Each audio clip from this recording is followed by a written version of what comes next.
হয়, আমি এটা কথা শুনিব পাইছো যে যোৱা বিটিচিৰ নিৰ্বাচনৰ পৰা এটা কথা স্পষ্টভাৱে আহি পৰিছে যে আমাৰ ফকীৰগাম সমষ্টিৰ সংখ্যালঘু প্ৰাৰ্থী বেছি হোৱাৰ কাৰণে আজি আমাৰ এই অৱস্থা। কিয়নো আমি আমাৰ ডাঙৰ নেতাৰ ভাষণ চাইছো, আমি ডাঙৰ ডাঙৰ ভাষণ দিয়ে, বহুত ডাঙৰ ভাষণ দিয়ে যে আমি আপোনালোকে আমাৰ মাইনৰিটি মানুহ, সংখ্যালঘু মানুহ একত্ৰিত হওক, এক হওক আপোনালোকে।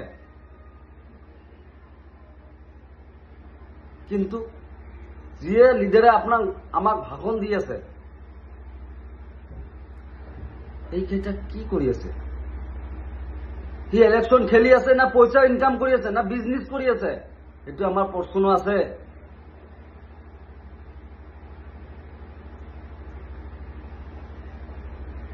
টিকিট লব, 4-5টাকৈ প্ৰাৰ্থী সংখ্যালঘু প্ৰাৰ্থী হৈ থিয় হব, ভাগ কৰিব আপোনালোকে মাইনৰিটি ভোট, আৰু আপোনালোকে কৈ আছে যে আমাৰ মাইনৰিটি মানুহবিলাক একত্ৰিত হওক, এক হওক।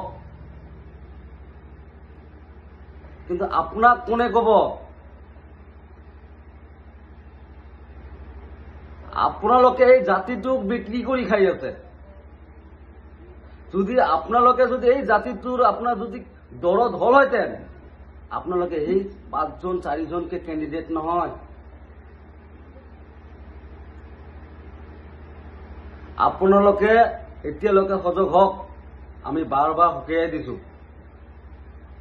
এইবাৰ 25-26 যিটো ইলেকশ্যন হ'ব, যদি আপোনালোকে এক নহয়, আমি কিন্তু ধাৰাভাৱিক হিচাপে আপোনাৰ লগত আমি লাগিম, আৰু আমি বহু খেদা দিম আপোনালোকক। যদি আপোনালোকে চিধা নহয়, চিধা কিন্তু আমি কৰাম। তো আমি আশাবাদী আপোনালোকে এক হওক, এটা প্ৰাৰ্থী আপোনালোকে যোগ্যতা প্ৰাৰ্থী এটা দিয়ক, আমি যেন জিকিব পাৰো।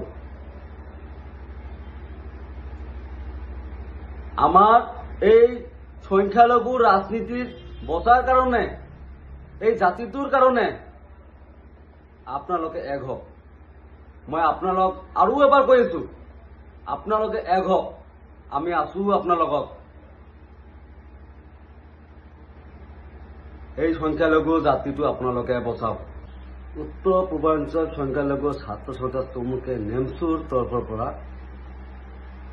মই আহ্বান জনাইছো।